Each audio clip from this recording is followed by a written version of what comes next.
Hey, it's your girl KV back with another episode review for Housewives of Potomac, child. What a mess. This season was, it was giving B minus C plus, but this reunion, baby, is making up for some of the lacklusterness of the season. So we start off where we left off. Mia is crying. She's storming off stage because she can't possibly be held accountable for anything. This go round is for deserting Jassy and Stacy in Miami when they came for her birthday. Andy's like, well, the fact that you're feeling bad, you should give yourself some grace. Now, Kiarna, Kiarna is like, oh, well, I see why that story had to get told. Period.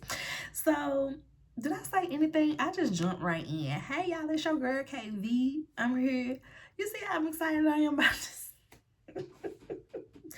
You see how I get so excited. This the reunion. It's been giving me a key, honey. But I just got through rewatching it to make my notes, to finish off my notes, and I planned on doing this review later. Once I got a little cute, because I'm planning on going out somewhere later on, baby, I was giggling so hard after watching it. I said, let's just go ahead and get this in while I'm still emoting on it, right?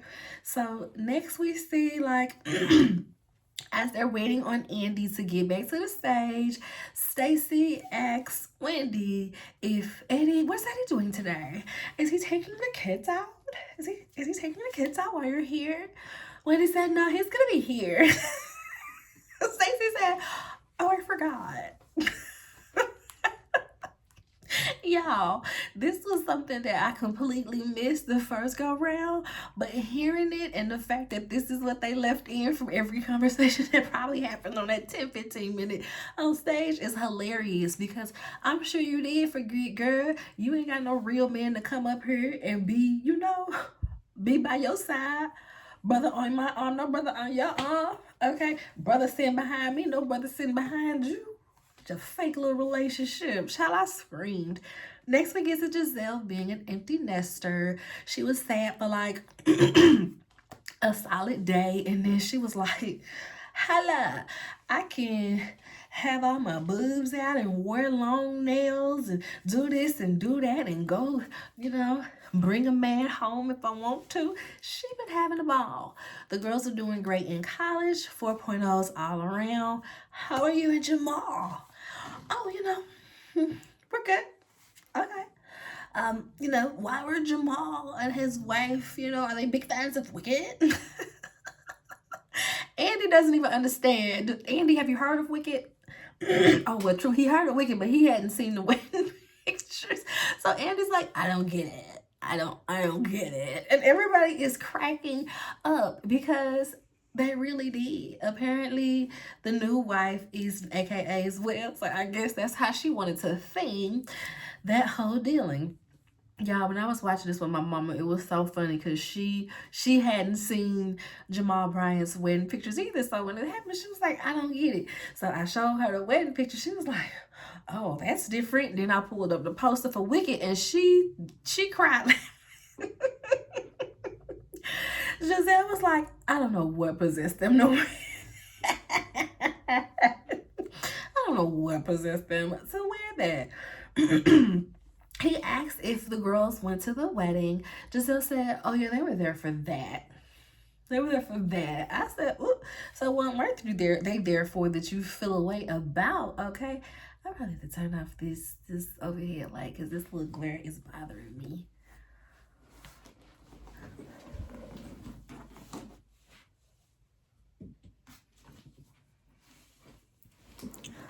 Okay, that's fine. So they were there for that, okay? And then she mentions again that them girls don't really know that lady. And they were there for the wedding, but they don't really have a relationship with her.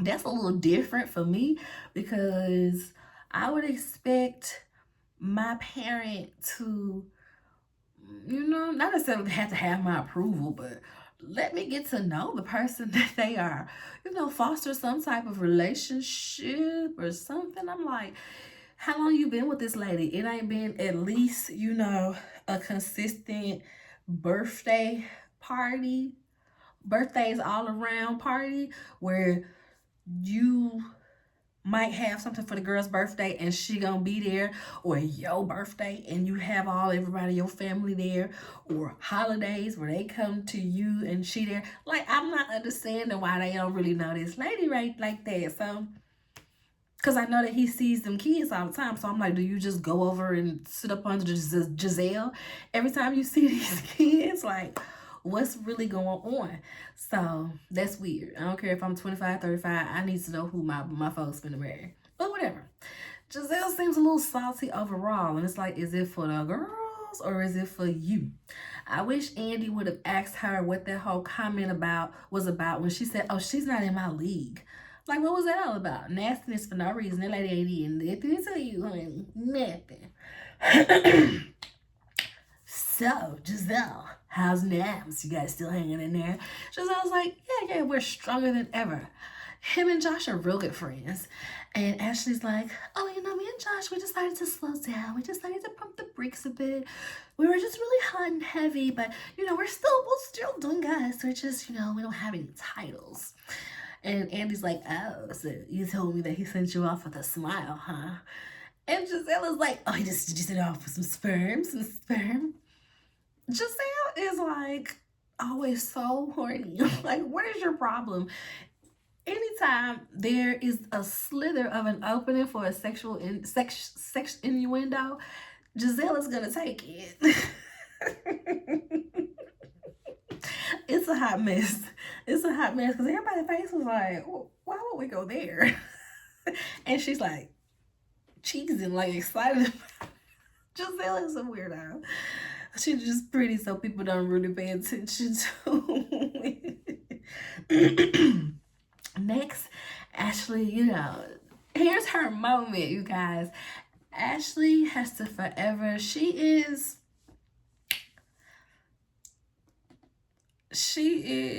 let's say it, she's colorist. She can only be friends with somebody that doesn't look like her for so long, okay? So she decides, okay, this is my moment. Wendy did this slither of something. I'm gonna take it to just. I said, all right then. Wendy, Josh didn't appreciate you calling him Jack Harlow. His friends were texting him and they're like, why is she defiling you so terribly? Why would she call you Jack Harlow? Stop the press. This is a hate crime. Why would she ever say that? Girl, please. Ashley was doing the most. Wendy's like, oh well. Girl, what? Oh well. And he'll be okay. And Ashley's just like, it's not right. His family is sad. His friends are asking him. Everybody is just like, why would she talk about him so terribly? Wendy said, it'll be okay. Get over it. And Ashley is just still going and going. And Wendy's like, girl, the way you done played on my husband and my marriage, and you mad about a little shade calling this man Jack Harlow? What have I ever said about Eddie? Wendy brings up the blogs. Remember, a few years ago, Ashley brought this rumor about the blog saying that Eddie was cheating and that's why Wendy got her body done. He got this outside baby, da-da-da-da. Andy is like, I thought that was Giselle. I thought Giselle brought that to the cameras. And Giselle was like, exactly, I always take the heat for something. You see how it work? I ain't even doing it. I told her off camera, but Ashley brought it to the cameras, okay? And everybody just, Giselle, and ran with it. I said Giselle because I feel like you was going real hard because I can always remember in my head where Giselle was like, yeah, the blog said your husband doing this. And Wendy was like, the same blogs that said you had an STD? Do y'all remember that? The same blog that said you had an STD? So you're saying this blog is really credible, huh? Is that where we're going with? Baby, I was screaming. I can never forget that because Wendy be having it for their ass and they be so mad about it. Wendy and Candace being the smart girls of the group. Can't say that no more, but she was definitely like pulling out some words and pulling out some reads that had them like stuck for a second or was just real quick with it and they don't be ready. So she was like, the same blogs that said you had nested in. So yes, girl, those blogs, that moment. And I'm like, baby, let's not forget that Ashley brought her friend on the show to play on Eddie's top. And Happy Eddie was on my face. And y'all went and carried all this mess around saying that Eddie was trying to mess with Deborah and whoever else. Ashley's like, you're reaching. But I'm like, girl, that is not a reach. If you feel flipping at the mouth to repeat or say or do whatever or bring some mess to the cameras about my man, I can give your man some light shade that you know that's a lateral move from average looking white man to average looking white man, just a varied age. Like, I can say that that's a lateral move. That's nothing to what you brought to these cameras about mine, right? I'm with Wendy. Ashley, girl, bye. Jack Harlow, y'all mad about Jack Harlow? Cut it out. Wendy's like, because Ashley's still going. Josh is a wonderful man. He is an outstanding man. Wendy said, well, my husband is amazing and we're still married, okay? Then Ashley's just like, well, I would never say anything. I never said anything about Eddie. Take that up with the blogs. We never said anything about Eddie. But is he still a lawyer? Is he still a lawyer? I said, are you not embarrassed with the foolery that you carry on? Because you go right from saying you ain't never said nothing about Eddie to going right into saying, but is he still a lawyer? For one, the only reason he would not be a lawyer is if he's gotten disbarred. So even if he didn't still practice, he would still be a lawyer. And then even if he's not practicing, why does it matter? But Wendy said, oh, he is still practicing. Is he? Is he? Yes, girl, he's practicing. And Wendy was like, see, you see, you're miserable. I said, exactly, because the people online had me cracking up on Twitter. They were like, Ashley, you talking about is Eddie still practicing when it don't matter if he practicing. He can pay all the bills and Wendy ain't got to worry about much. So you wondering what's going on over there when Michael only giving you an Uber card and half the rent. Go mind the business that pays you, boo. The brick Ashley said. Ashley sitting up here talking about somebody else's job when she can't even get a Corona sponsorship. When she can't even get a Corona sponsorship. I said, ooh, that is so real. As many commercials that cross over with the Housewives, whether it be movies, whether it be Lysol wipes, whether it be, what was the other one? It's a few different ways where they've crossed over with the Housewives. It's like, Candy had a KFC commercial. It's like, girl, you ain't got enough pool to get you a little Corona contract. But I guess they don't really fool with black people. But you not enough to pass. I feel like Corona would like a Bravo check. Get some women drinking beer. Get some more women drinking beer, maybe. But she said, girl, you can't even get a Corona sponsorship. I said, period. Next we get to Kiana and Greg, y'all. Their whole relationship, and I'm not even trying to be funny, the relationship makes me uncomfortable. It's just giving, girl, why are you here? You two pretty and put together and got your own about yourself to be settling, you know? So she says that they had broke up temporarily and she moved out. She is buying her own condo, but they still plan on getting married. They went ring shopping last week. Everybody's confused at this, like, they're like, well, why are you buying the property? She said, well, pre-marital property, just something that I have on my own. They're like, okay, well, that's smart. But they're like, so when do you plan on moving back in? And somebody's like, I hope after the ring. And she's like, yeah. They go into how he didn't want to feel and she feel unsupported. I said, girl, it was giving you was low-key unsupported before that. Because even in your confessional, at the top of the season, you was talking about how y'all don't even be having fun. So it's like, girl, you bought that property as your safety net. So when you need to get out and go, you can get out to go. She probably got like a short-term lease.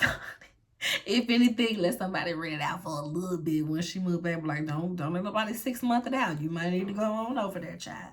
So they talk about how, she felt unsupported, but he's like, she felt unsupported by Greg, but she's like, also he's hung up on the fact that this is the group that I was assaulted with last year. So yeah, there's that. And I'm like, yeah, there's that. I get that for sure.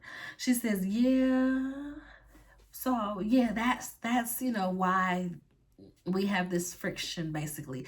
But I'm like, girl, that ain't got nothing to do with how he be talking to you and dismissing your feelings, telling you to calm the F down. I was like, in the words of Quadria Webb, my man would never talk to me like that. You man over there hollering at your cussing at her. My man would never talk to me like that. Okay? Well, I don't even have my note card. Where my Andy note card at? I gotta use this. So, Greg was, running from the cameras, but TJ was like ready for his close-up Mr. DeVille. The people said he loves the camera, okay? Yeah, Stacey, how do you feel about your former boyfriend, and what the dogs have to say? They're like, former? Stacey and TJ broke up? Kay was like, were they ever together? Exactly, girl. So she's doing the most like, oh, this is Stacey. Oh, when I saw the way that he was talking to me when I watched the show and I saw the way he was talking to me, I just, oh. Girl, were you not there? Did you not experience him saying this to your face? Did you not experience him being curt with you doing the most? Like, okay. She says that he was talking to her so bad. It was so humiliating, and her family saw it, and they had something to say about it too. I said, there it is. You felt humiliated once you saw how people responded to it, because you was fine with it for the purpose of what was going on. You didn't see it as bad. Or you had already paid this man, so you had to carry out this season because that's what the contract, and you already paid him. You ain't going back on this money because he ain't giving it back. He ain't giving it back.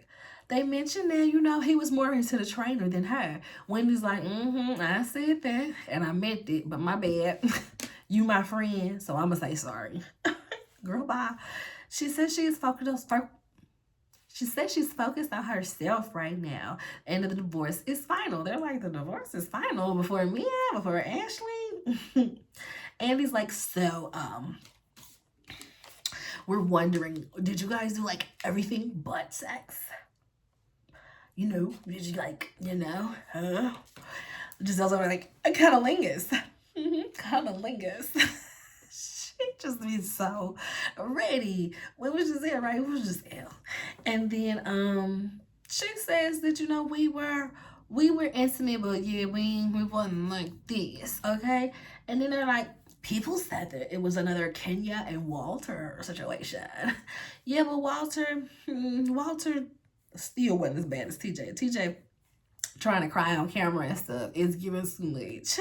It's giving too much. At least Walter and Kenya probably talked back in the day, and she needed him to throw a oop, and she might as well circle back around to dating him to see if it could be something. So whereas TJ, it just wasn't no love interest there. It wasn't no love interest there at all. So then they play this package, and I'm sitting here like, when did this package get played? Because the first half of the package is just the Wendy Final Fuck package, okay? All her little fits, except for their feet. We'll get to their feet later on, but except for their feet, the rest of them was just, she was looking good all season, baby. So it's just a package of all of her looks, her looking good, booty popping. Wendy is one of them people, you went to a good surgeon and he did a good job. She did a good job. Okay, shout out to Cam to giving you that extra fat to move on around and stuff, okay? But anywho, that's how the package started off. And she talking about, I'm a mood board for these girls. They stay copying me. Then they get to the 613 hair situation. The girls that wear it, the girls that don't need to wear it. Stacey looking a mess in that little wig at the finale. Ashley and the dress. Was Viv being shady? This is when we get into Stacey showing who she really is, y'all. Here we go. So the Stacey and beef, might as well Stacey and Vivian. The Stacey and beef, child. So of course, before the reunion, we saw online where Vivian had posted and was eating that girl up, eating Stacey up. She said that Stacey returned them dresses funky, and that she was basically being weird about the dress that she wore because she wanted that dress. Vivian said, I told her I made that dress for Ashley. And she was like, I don't care. I want that dress. Vivian was like, I was telling her that thing is too casual for your event. I don't care. I want that dress. And I believe Vivian. What reason Vivian got to lie? What reason Vivian got to lie? And the fact that the things that Stacey has done this season, it gives that's the type of time you want. So, yeah. Especially because the dress didn't even fit what everybody else was wearing. Everybody else got on gala gowns, and you sitting here in a rocker skater dress. You know, it's like, it's giving, I can make this goth, I can make this punk if I need to. It's giving Ashley. It's not even giving you your style. So that was the part that really had everybody like, I mean, okay. Wendy said, you was like, F that B when I asked you about Vivian. Everybody's like, what? Stacey talks like that?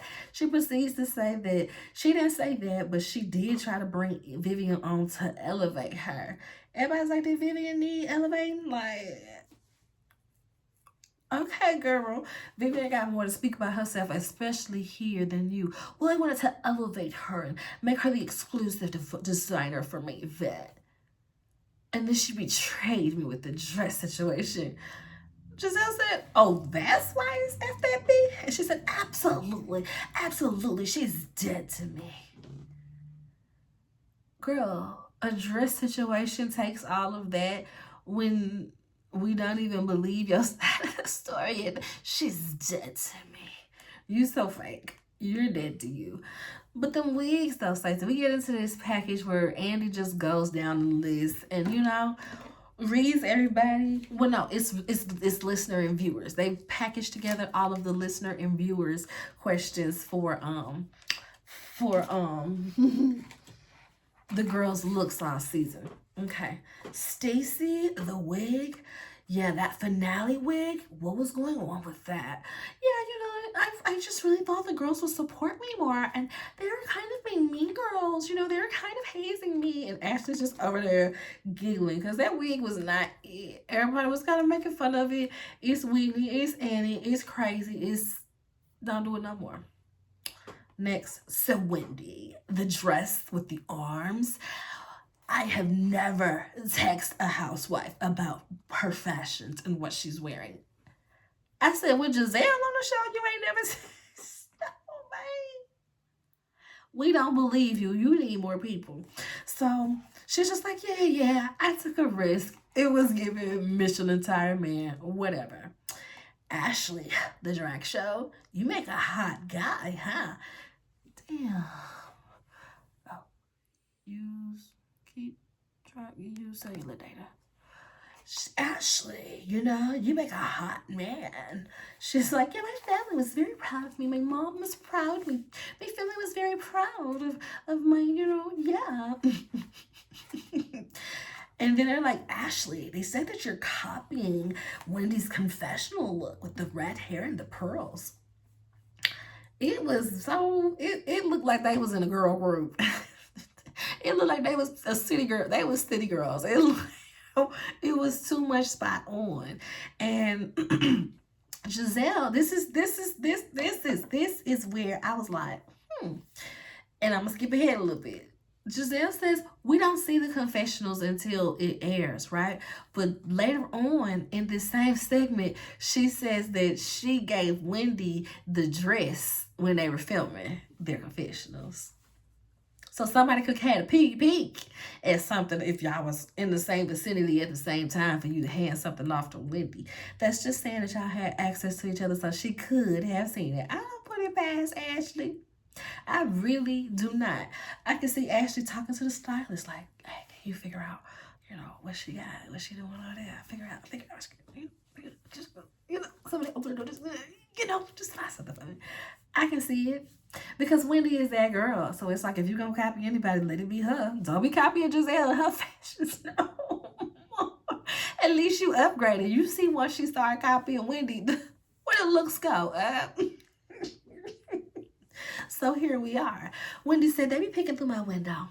They be peeking through my window at night. Giselle said, girl, ain't nobody driving to Pennsylvania to peek through your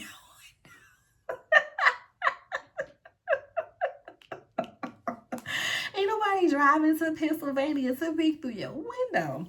So, not so funny moment. This made me think about when the blogs reported that Wendy's house had been broken into while they were on vacation. And I did see the city, whatever it was like a F name. It was like Finkel, Maryland or something like that. And I was like, where is that? Like, she does not, she is this why Karen was saying that Wendy is not of Potomac, because she lived way out there like Robin did, just in the opposite direction?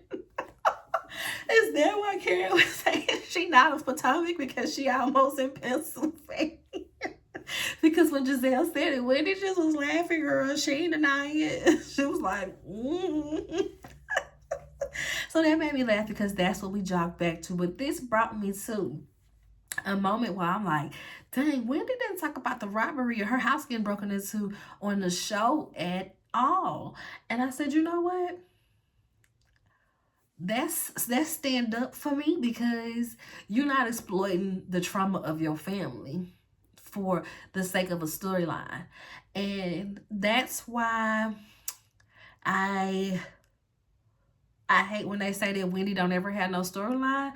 Just because she don't bring stuff to the camera to traumatize her family, just because, don't mean she don't have no storyline.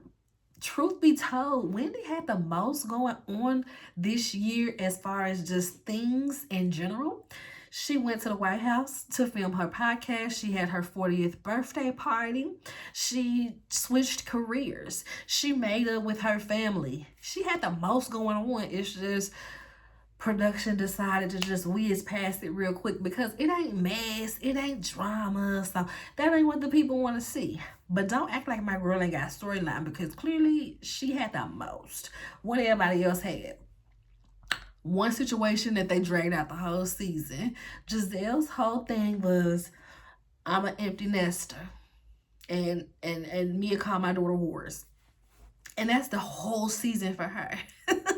Mia is just, I'm a terrible mom and wife and girlfriend. Like, it's just the same central piece of mess where it's like, okay, I get it. For the sake of having mess, we're going to keep it going. But y'all could have expounded on some other things a smidge more. I guess just a smidge more. Don't act like my girl ain't got no storyline. So who looks is next? Mia. Mia, they said that you went from being with Gordon to wearing blazers to being with Ink and wearing Fashion Nova and straight up mess.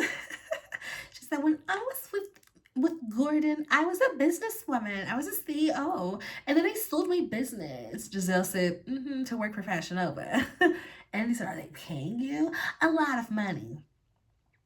And somebody was like, on Twitter, they said, wow, we've really lost the plot of Housewives if people bragging on wearing and working for Fashion Nova.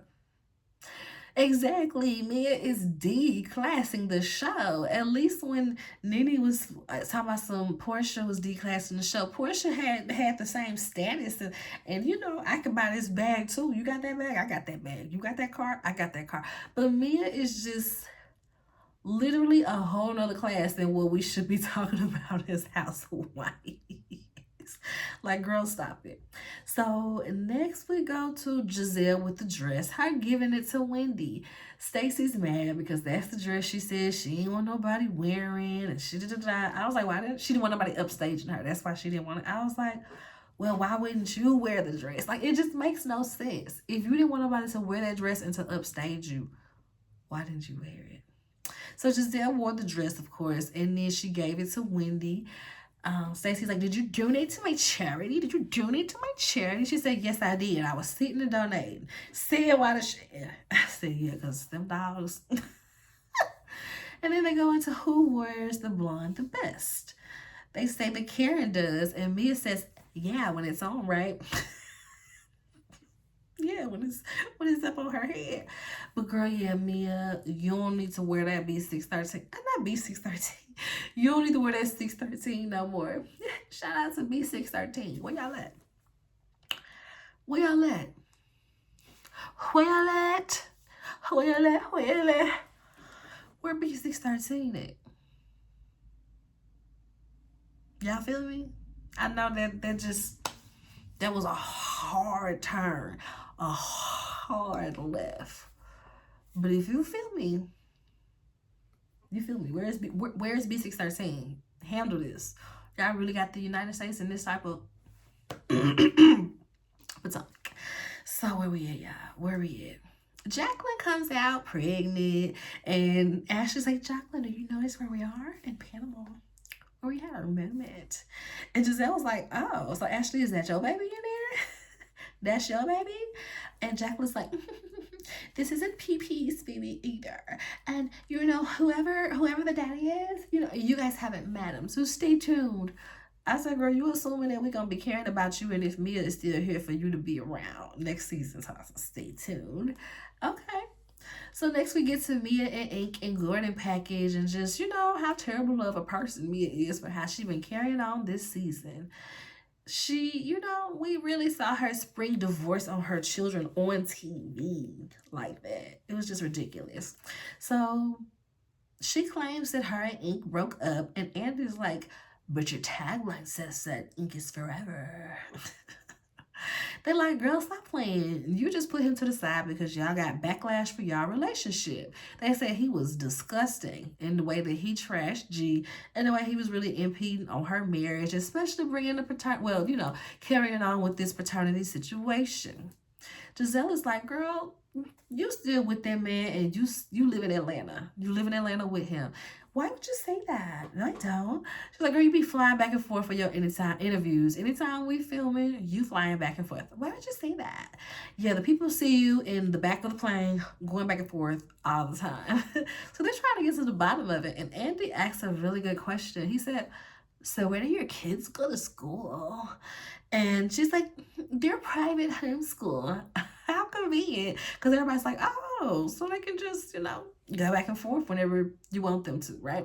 And she's like, they don't even go back and forth with me every time. Right. So then Andy goes, well, what would be the benefit for them to keep this up? Because we're just like, girl, stop playing with us. All three of y'all are together carrying on this storyline. Ain't no divorce. Y'all just sit here playing in our face. And so, what would be the benefit? What would be the benefit in that? Andy, this is the reunion.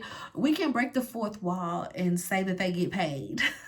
Mia needs this check. Y'all see Gordon. I need my stuff cut. Y'all see this side look a little longer than this side, but I do need to wash it and see. But we all see that Gordon, lost his job as far as his family snatching the company. Y'all need to check. Y'all keep downsizing every daggone season, child. We can tell that you don't live here because every time you film at home, it's a different home. It's a different home every time you film at home, girl. So we know that you don't live where, you don't live in the DMV area. You're just coming out there, getting a little Airbnb and calling it a day. Yeah, I like to get a place away from the apartment with Gordon. Yeah, I like this Airbnb because it's on this side of town. Like, girl, stop playing with us. Stop playing with us. You do not live there. So then they asked her about how her son feels and how does she feel about having to let her son see what's going on. She says that he don't watch TV. He don't know what's going on. I'm like, girl, they clearly got friends. Even if they homeschool, they got some friends or some cousins somewhere. They got phones enough to talk to people where they can know what's going on. And clearly they know something because when she did spring the divorce on them, They were asking her where they met. Where y'all meet at? We met in Charlotte. Yeah, but where? At the club. Yeah, but what kind of club? It was given, we heard something and we trying to confirm it. So them kids, they talk to people enough to know what's going on, child. Stop playing with them kids. And then they are like well old enough to have access to some internet, child. Don't act like they can't watch no TV. So she says that, it doesn't matter. Jeremiah is Gordon's son. It was through IVF, but I could have been pregnant before I got the IVF, and that's why it was a question. They're like, no, baby, that's not how any of this goes. They would have tested you, but I would have had to been like 4 weeks pregnant, and they wouldn't have seen it. That's how they were like, baby, no, that's not how this would go. Mia is such a terrible parent, and the fact that she really be bringing this stuff to TV and letting it carry out, because I feel like to a certain degree, some situations you can go and be like, The fact that Mia and Giselle got it pulled from us seeing Mia call Giselle's daughters whores, that means that if you wanted to get it pulled that Gordon had brought the paternity situation to the TV, you could have, and you didn't. Instead, you kept it going. You go and tell the girls so the girls can keep asking you about it. So that's the thing with me, where it's like, girl, stop playing with us. Well, Gordon co-parents with my first husband very well, because they're like, girl, why do you always like torturing him and claiming he manic when you keep doing what he asked you not to do? We saw on camera that he said he don't want to film with Ink. He only be around Ink for the kids. If the kids ain't there, he ain't interested. Well, he co-parented well with my first husband, so just so he can do it again. Kate said, it's giving elderly abuse. And it is, because she really be playing with this man's mental. They said that Mia said that she is the Beyonce of the group. Carlos King, this is all your fault. This is all your fault. So Wendy says, well, I'm Kelly. They asked Jacqueline a couple of questions throughout. She was really, really silent. I kind of forgot she was there. But I guess she keeping a low profile because she's pregnant. She can't be arguing with these folks. Thank you for having good common sense, baby girl. So they asked Jacqueline a couple of questions in regards to Mia throughout her little time on the stage. And she do what she do. She answers it very truthfully to herself, even if it's dragging Mia in the process. Even if it's dragging Mia in the process, child. So they get to Mia calling Giselle's daughters whores, y'all. It wasn't okay, and I apologize. Giselle's like, then why did you jump up in my face? When she was a man, you jumped up in my face at the drag show. We see some cutting room floor footage of Mia with her finger all up in Giselle's face. Mia's trying to act like Giselle calling her a terrible mom is her talking about her kids. My kids are off limits. My kids are off limits. Girl, stop playing with us. Stop playing with us. Like, ain't nobody talking about your kids. We talking about how you exploiting your kids. It was very much a difference, right? She starts crying and she storms off stage. I said, all right, girl. And then they're taking a break, of course. We see Greg and Eddie backstage yapping it up. And they said, let's call TJ. I said, Eddie's so fine. Eddie fine. And then they trying to see if TJ coming. So they call him, they FaceTime him. TJ said, I ain't coming to that fake old show with them fake old people. They're like, whoa. Then they start distorting whatever he says next. And they're like, whoa. And then we shoot over to Wendy getting the text. And she's like, whoa, I know you can lie, or something like that. I just know she cursed. I know you can lie, right? And then she's sitting there and you see her be like, she facing this way. And then she gets the text and she's like, it was so dramatic. She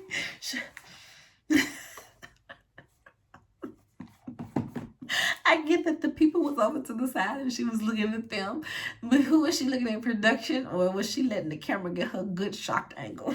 Because she was facing the couches when she got the text. It was hilarious. And then we're gonna get bring Addie out, bring Addie out. Bring Eddie out in the next episode. I'm surprised we didn't get it this go round. But I guess we got Nope, we got exactly what we needed to. We ended the episode off on Wendy giving face and body. I was crying, y'all. And so that's what's gonna happen. That's what's gonna happen on this part 3. I said, when is the last time we've had a 3-part reunion where each part was talking about something different? Like they wasn't just dragging out a conversation. It was really like, here's the content enough for this episode, here's the content bang enough for this episode. Like no part is going to be lacking. I said, bravo, bravo, bravo, Potomac. You see what you can do when you put your mind to it, ladies. You see what you can do when Wendy and Giselle getting along. You know how proud y'all making y'all AKA sisters right now. You need to keep this going. Even if other people get added back to the mix and stuff, don't let them break down what y'all have built. Do y'all see how y'all ruled that stage, Wendy and Giselle? I forgot Karen was there. When they had the little Bunyan joke about Karen wasn't there. When they had the little Bunyan joke about, oh, Ashley, when you gonna prioritize getting your feet fixed? And she's like, well, Karen, since Karen was the most obsessed with my bunion, I'm gonna put her right there in front of it. And she put that picture. I said, oh, yeah, Karen. Speaking of, oh, yeah, Karen. Karen is going to jail for a whole year, y'all. For a whole calendar year. Karen is going to be in the clankety clank. I said, dang. Mind you, when all of this happened, they tried to give her a plea of 6 months. And she said, no, I'm going to take this to trial. And then tried to get the body cam footage thrown out. The fact that you knew that that body cam footage existed, you probably should have just took that plea. Especially knowing that you could serve a maximum of 2 years, especially knowing that this was your 4th DUI. The fact that Karen didn't have a breathalyzer in her car was amazing to me. But then I remembered that her license was suspended. So if she did get her license reinstated from the last time, then they probably would have installed a breathalyzer in her car. But the fact that she didn't even have a license is lending to, oh, this is why you had a driver. But then right now I'm looking at you as a husband because you knew she had all these DUIs. You knew that y'all had a driver for a reason, not just for her to be bougie. Even once you found out she was sleeping with Blue Eyes and you had to get rid of him because the girls was blowing up her spot, you should have replaced that driver knowing that she's had issues with DUIs in the past. I don't care, Ray. This is where husbands and wives step up and do what's best for the family without being told, especially being married this long. Yes, I would expect him as a spouse to pick up where his wife is lacking. Is that not what he there for? So yeah, the fact that Blue Eyes wasn't replaced with at least a woman so that she, a female driver that she wouldn't be interested in. But you know what? The way Karen gets drunk and the way Karen was looking at Ashley, she probably would have smashed whoever had access. I said, the way Karen was so drunk on that body cam, everybody, not everybody, but who is it, Niecy? I think Niecy Dixon was like on YouTube. She was like, now this is the Karen that Sharice said was sleeping with me, was banging me in the bathroom at the bar. I was like, it is. Sharice is vindicated. Like I said, don't bring her back as no type of position. Just let's do another crab boil in her house so she can have a you guys see what I mean? You guys just, you see what I mean? Cha is right. But make sure somebody that can cook them crabs is there. But until next time, y'all, that is it for this review. It went longer than I wanted it to. I don't like going past 35 minutes, but here we are. Make sure you like the video, thumbs up me, subscribe to the channel if you haven't already, and comment. Let me know what y'all think about this review and the episode altogether. Until next time, bye.